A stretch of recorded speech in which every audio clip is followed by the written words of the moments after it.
Salut, c'est David de la Team Mistral. Bienvenue sur FPV Noob, épisode 3. Dans cet épisode, vous allez voir comment mettre en application et comment installer tous les éléments que nous avons vus dans la vidéo numéro 2.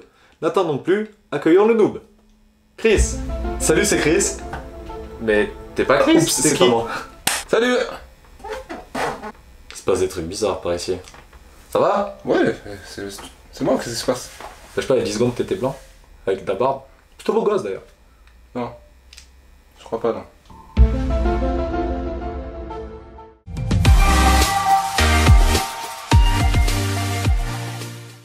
Oh, tout est démonté? Ouais, et même le fer à souder, t'as vu? C'est l'épisode 3? Tout à fait. Bon, qu'est-ce qui... Oh, c'est quoi tout ce bordel là? À ton avis, qu'est-ce qu'on va faire? On va monter le châssis. On va monter les châssis. Enfin, on va monter le drone en entier, quoi. Ouais, je veux bien, ouais. Alors, t'es chaud? Je suis chaud. On commence par quoi alors? Alors, qu'est-ce qu'il faut?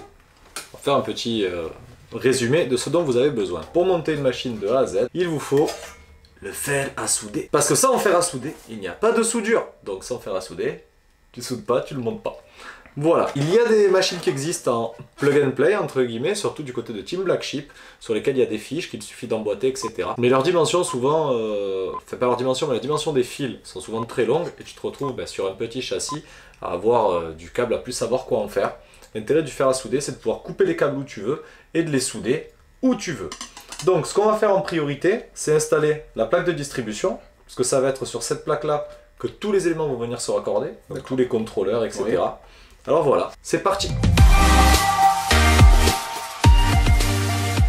Voici donc le châssis. Alors pour maintenir la PDB en place, il faut mettre ces petites vis nylon par-dessous et les cales fournies avec. Donc ça fait partie aussi des indispensables de la trousse à outils FPV, avoir des vis nylon en M3. Voilà. Ensuite tu prends ta plaque que tu mets dans le sens que tu veux, on va dire là. Au moins les auxiliaires sont vers l'avant. La batterie vers l'arrière, parce qu'il faudra venir souder la batterie. Celui-là, je pense que pour le mettre, je vais mettre des pins. Ce sera plus simple. Donc pour cette partie-là, je soude le pololu sur la plaque de distribution. Le pololu, c'est le bec. En fait, tout simplement, j'ai soudé 4 pins que j'ai laissé dépasser. J'ai emboîté le bec et soudé ensuite. Ce qui va me permettre de couper les pins et d'avoir quelque chose de plat et de petit. Donc on revient au châssis où on positionne, hop, l'avant il est là, donc ceci. Une fois qu'on a fait ça, on rajoute d'autres entretoises car elles vont servir à maintenir la carte de vol. On peut en profiter bien sûr pour étamer le reste de la plaque, donc l'emplacement des ESC, l'auxiliaire où viendra se brancher le transmetteur vidéo, l'auxiliaire 2, donc qui va être stabilisé en 12 volts, et l'auxiliaire 1, qui a le même voltage que la batterie, qui servira à alimenter la carte de vol, et des ESC, bien entendu. Alors c'est plus sympa d'avoir un fer à souder puissant, pour faire fondre l'étain rapidement, et pour éviter de griller les composants en restant longtemps appuyé dessus. On rétame un petit peu les câbles, car souvent ce n'est pas le même étain que nous utilisons, et quand vous avez de l'étain neuf, il y a ce qu'on appelle du flux à l'intérieur. Le flux, c'est un genre de, pas de solvant, mais on va dire un décapant qui permet de mieux adhérer et de pénétrer. Et le moins. Voilà, la PDB est totalement étamée. Maintenant, il n'y a plus qu'à y souder les ESC. Et bien là, on va demander au noob de monter les moteurs. Je peux mettre que 2 vis ou j'en mets 4? Il faut mettre les 4. Quand tu en mets que 2, en fait, la rigidité dans cet axe-là n'est plus très bonne, et donc c'est déjà arrivé qu'il y en ait qui arrachent ou le filetage moteur ou que le bras se casse en fait sur un crash moteur contre sol. Ça sert à rien de serrer quand même à la dossier. La plupart des cages moteurs et du dessous sont en aluminium, et si tu forces trop, tu peux le foirer assez facilement. Voilà le moteur fixé, tu peux retourner pour le montrer. Bon, maintenant que les 4 sont montés, qu'est-ce qu'on fait alors? Maintenant il faut monter les ESC. Donc les contrôleurs qui vont être positionnés ici, sur lesquels on va souder les fils des moteurs et qu'on va venir alimenter sur les prises des ESC. Et donc on va raccourcir les fils du moteur. Mais tout d'abord, on va définir leur positionnement et on va les fixer au double face.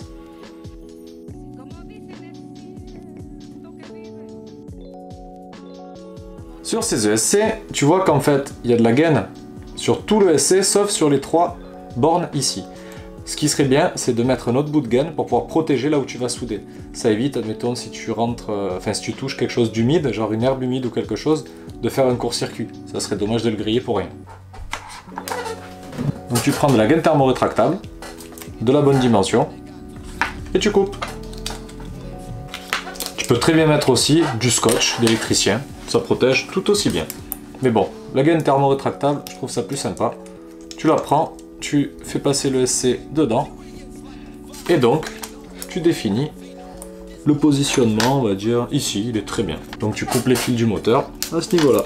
L'ordre des fils, 1, 2, 3, définit le sens de rotation du moteur. En inversant les fils 1 et 3, on inverse le sens de rotation. Mais on peut très bien le faire aussi avec l'ordinateur à l'aide du logiciel BLLI qui permet justement de paramétrer tous les ESC avec le firmware BLLI ou BLLI S, comme ceci. Pince à dénuder maison. Les ongles. Ou mes ongles.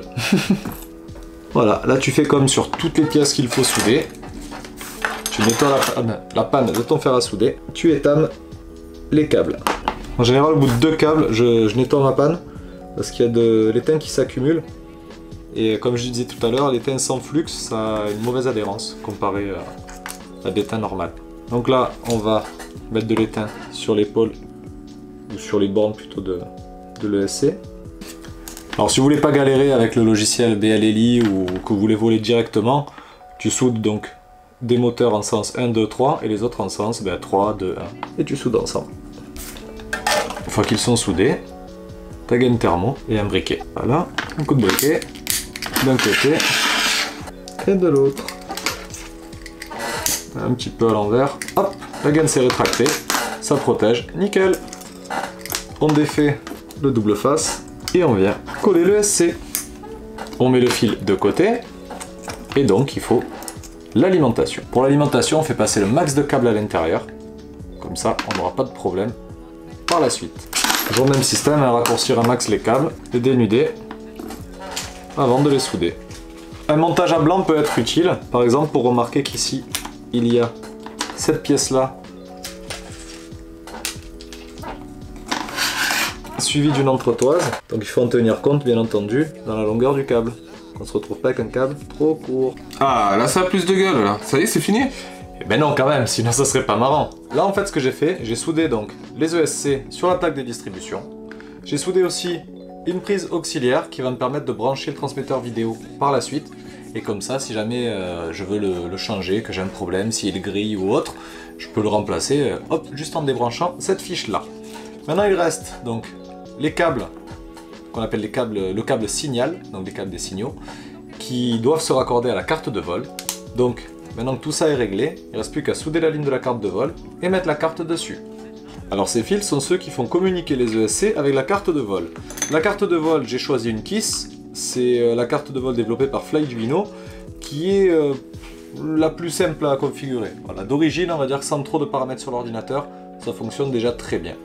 Parce qu'il est vrai qu'il y a ce qu'on appelle les PID, donc les boucles de réglage de la carte de vol en fonction des mouvements du drone. C'est la chose la plus compliquée à faire sur une machine, c'est vraiment de trouver la configuration et le réglage qui va permettre au drone de voler le mieux possible. Sur une KISS, comme je te disais, franchement ça vole déjà très bien d'origine. Donc voilà, il suffit de souder donc ces fils là sur la partie arrière. Donc il va avoir la partie 1, partie 2, partie 1 et 3 sur le dessus, partie 2 et 4 sur le dessous. On peut souder le buzzer sur la partie buzzer par dessous. Et sur ces trois là, le PPM, comme je te disais tout à l'heure, ou le S-Bus, pour communiquer avec le récepteur radio. Alors il faut faire attention aussi, Christophe, au sens des moteurs. Le sens des moteurs, selon la carte que tu vas utiliser, ne va pas être le même. Sur une KISS ou sur une CC3D ou une carte, on va dire Open Pilot, qui était une des premières qui a existé, ou même sur les nouvelles Open Pilot Revolution, etc. Le sens des moteurs va être avant gauche 1, avant droit 2, arrière droit 3, arrière gauche 4. Donc sens des aiguilles d'une montre. 1, 2, 3, 4. Par contre, sur les cartes du type NAS32, SP Racing, F3 ou toutes les cartes en gros utilisant Betaflight, le sens change. L'arrière droit devient le moteur 1, le 2 reste le même, 3 et 4. En fait, les deux moteurs arrière sont les moteurs impairs. 1, 3, 2, 4. Ne me demande pas pourquoi, j'en sais rien. Sur la keys donc, on a dit 1, 2, 3, 4, simple, sens horaire. Elle sera configurée avec le logiciel KISS, donc pas de chichi et pas de Betaflight dessus. Parce qu'on peut flasher n'importe quelle carte maintenant avec Betaflight, qui est un logiciel qui va faire fonctionner ta carte, un firmware, un peu comme quand tu installes Windows sur un ordinateur. Ça, on va dire que c'est Apple. C'est bien fonctionné avec OS X, tu vois. Et à côté, tu peux toujours avoir un PC où tu mets ce que tu veux dedans. Et tu peux aussi mettre PC Windows sur Mac. T'as compris le bordel? Allez, c'est parti, on va souder dessus. Donc voilà, on a soudé les moteurs 2 et 4 qui vont en bas. Donc il n'y a plus qu'à souder les moteurs 1 et 3. Donc voici le 1. Et le câble numéro 3, qui est le plus court, ici. Et voilà. Donc les 4 sont soudés. Le câble pour le récepteur radio est soudé. On a la sortie pour alimenter le VTX. Et bien là, le drone est prêt pour voler à vue. Qu'est-ce que t'en penses, Chris? Magnifique. Ça fait des câbles. Hein. Même le buzzer, t'as vu? Ça n'existe pas en Wi-Fi? Les OSC, oh, putain, alors en Wi-Fi, écoute, avec toutes les ondes 5,8 GHz, 2,4 GHz pour la radio, plus tout le bordel qu'on rajouterait, ça serait une usine à gaz. Ça fait beaucoup, ouais. Voilà, voilà. Bah allez, il n'y a plus qu'à finir de mettre le RX radio. Et tu vas voir, dans quelques minutes, ça ressemblera à quelque chose. Donc, le RX radio qui se branche ici, donc en S-Bus. Hop, qu'on positionnera à l'arrière. Voilà, là toute l'électronique est installée, même avec le récepteur radio. Récepteur radio, tu vois que le QAV, ils ont prévu en dessous 2 petites encoches, ici et ici. C'est pourquoi? Ben pour le tenir à l'aide de colliers de serrage. Le collier de serrage est le meilleur ami du pilote de drone. Et c'est vrai que ben, ça sert toujours. Hein. Ça, c'est stable. Maintenant, ben, il reste quoi? La partie vidéo. Caméra et VTX, je me trompe pas. Tout à fait, VTX. Alors, pour le VTX, le fabricant du châssis a prévu 2 encoches aussi ici, pour le collier de serrage. On les voilà.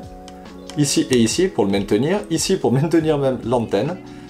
Et là, si on veut passer l'antenne par le trou, ce qui n'est pas très utile. Dans cette encoche, nous passerons le câble d'alimentation. Alors, ce qu'on va faire, on va mettre la caméra. Au moins, elle est fixée. Et après, on voit tout ça. Sur le modèle Runcam Swift, il faut enlever la partie arrière, car elle sert au système de fixation et d'articulation qui est fourni avec. Nous, on se servira des plaques latérales qui permettront de la maintenir. Donc, il suffit juste de défaire les 2 vis et de changer la plaque.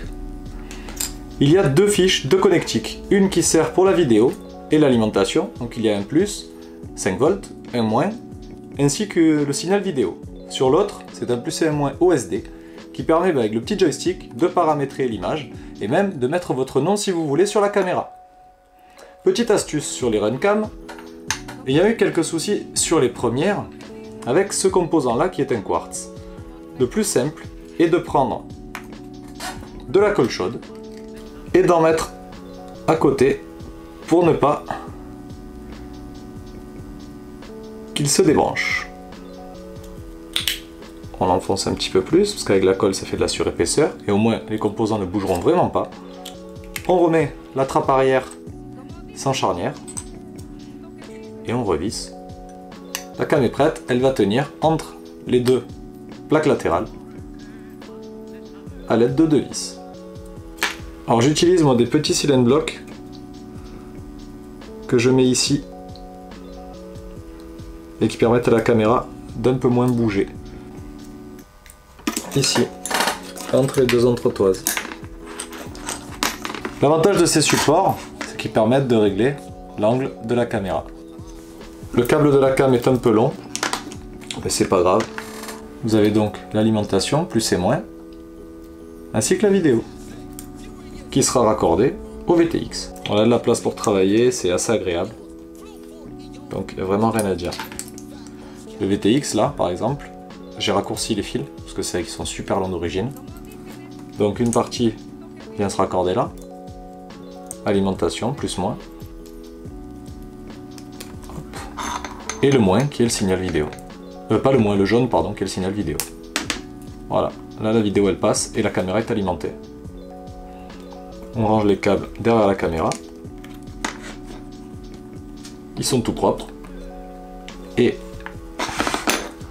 on alimente le VTX à la sortie du bec que nous avons mis sur la PDB.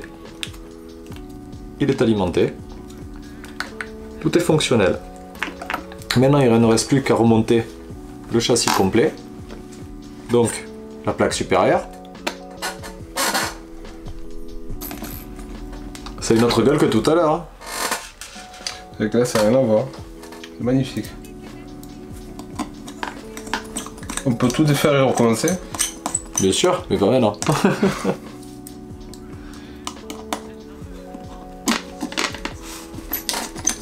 Donc là, ça ressemble déjà plus à un drone tel qu'on les connaît. Le VTX, alors, on lui enlève son fameux capuchon. Et si on regarde bien ici, tu vois l'emplacement? Oui. Il est prévu pour qu'à travers on voit les fréquences et qu'on ait accès aux boutons. Ils ont été bons, hein. Donc on met l'antenne, comme ça, pas de problème.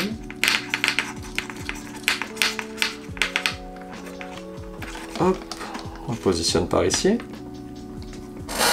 Collier de serrage.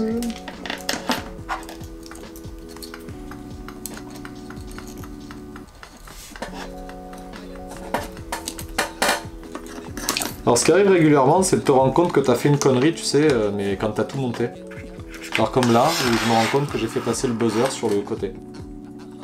Ah bravo. Et ouais, mais bon c'est pas grave, on va mettre un coup de colle chaude, on va le mettre derrière. Pour pas tout redémonter. Même si je te rassure, on va souvent être amené à démonter.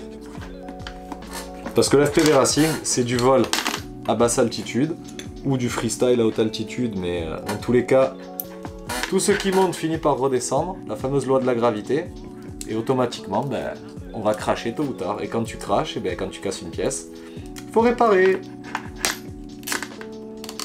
Voilà pourquoi je conseille aux gens de monter leur machine eux-mêmes, parce qu'au moins pour réparer, vu que c'est toi qui l'as fait, tu sais quoi faire. Tu sais comment l'enlever et tu ne galéreras pas. Il me semble complet, mais je crois qu'il manque quelque chose là encore. Alors ben déjà, le buzzer, le mettre quelque part à l'intérieur. Je mettrai un coup de colle chaude pour le stabiliser en gros. Ce qui manque, il faut les antennes. Isoler les antennes. Pas forcément les isoler, mais les mettre dans un endroit un peu protégé. Alors, parce que si les hélices passent dans la trajectoire... Enfin, si les antennes passent dans la trajectoire de l'hélice, ça va pas le faire. Donc, la technique collier de serrage. Passe un collier ici. On passe le câble à côté, si j'arrive à passer. Et on met un morceau de gaine thermo-rétractable. Bon, on peut mettre un morceau de gaine rétractable entier, hein. Là c'est juste que j'en avais pas. Voilà, une antenne. Ben alors il manque 4 choses. Des hélices, c'est ça? Les hélices, tout à fait. C'est vrai que tout à l'heure tu m'as parlé des hélices. 4 pouces, 5 pouces, 6 pouces, 7, 8. Alors, on va savoir, 10, 11. Il y en a. Même en 20 pouces, ça si pas, tu veux. Alors, les hélices, pour ce drone-là, donc comme je le disais tout à l'heure, c'est du 5 pouces. On va utiliser ces hélices-là. Ce sont des HQ Prop S5040 3. 3 pour tripale. Chinois là pour moi. 50, en fait, c'est 5, 4, 3. 5, la première valeur, correspond à la longueur des pales. Donc c'est du 5 pouces. Ouais. En fait, c'est au diamètre exactement, je crois 5 pouces, parce que là, ça fait pas 5 pouces.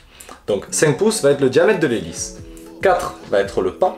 Donc le pas, si tu veux, c'est l'inclinaison de la pale. Il y en a qui vont être vachement épaisses, d'autres qui vont être très fines et presque plates, etc. Donc ça, c'est du pas 4. Il existe du 4,5, il existe du 5, il existe du 3. Et le X3 à la fin, c'est 3 pales. Il existe des 5, 4, 4. Okay. Ou même des 4, 4, 4. 4 pouces, 4 de pas et 4 pales. Il y a plein d'hélices différentes. Celles-ci, elles sont étudiées pour la race.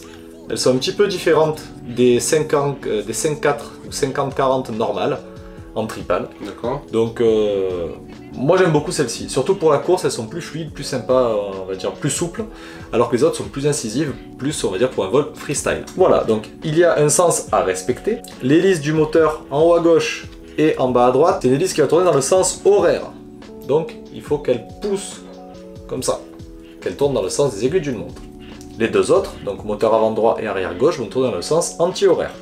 Si tu te trompes, ton drone il se retourne comme une crêpe et il fait un gros carnage. Jusqu'à ce que tu désarmes, etc. Voilà. Faire attention toujours niveau sécurité.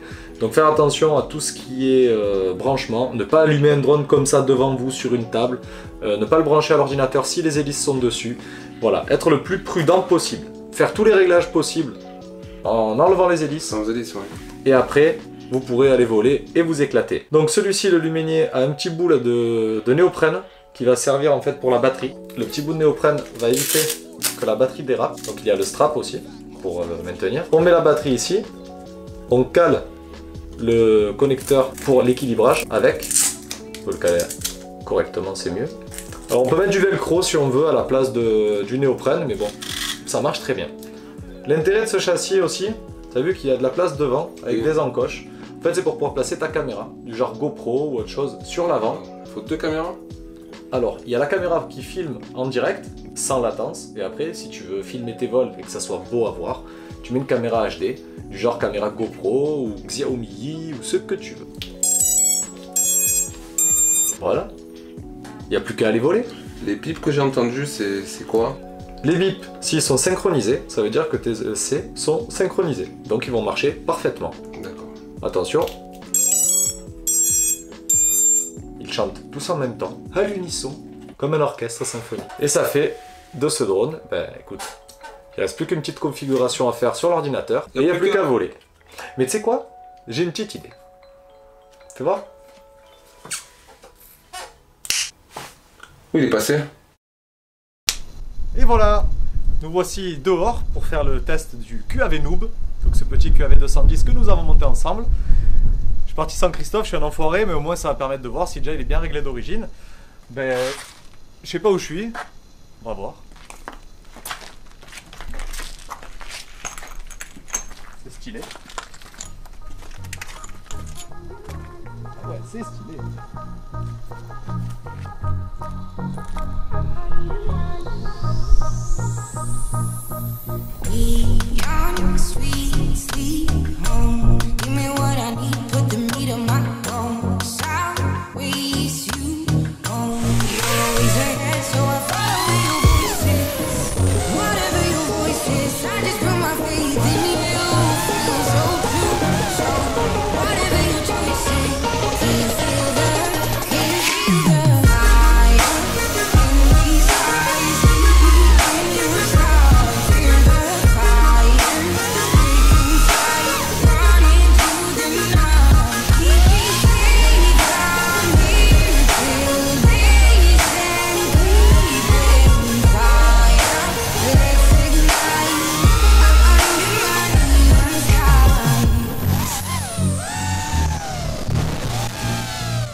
Je crois que ça vole trop bien. Allez, on retourne voir Chris. Oh! Oui. J'étais où? Ben je suis allé voler. Comment ça voler? C'est mon drone, c'est moi le noob. Mais je suis allé le configurer et puis du coup tu peux le prendre sans problème pour aller faire un vol. Il te plaît les hélices oranges et les moteurs rouges et tout? Bon, tu l'as pas abîmé, ça va. Je suis pas un noob. Bon vieux, j'ai vidé la batterie. Je pense qu'il faut aller en charger quelques-unes. Et puis il n'y a plus qu'à. Voilà les amis, j'espère que cette vidéo vous a plu. Vous savez de quoi est composé un drone, vous savez comment le monter. N'oubliez pas de vous abonner. Et puis ben, à bientôt et bon vol. À bientôt.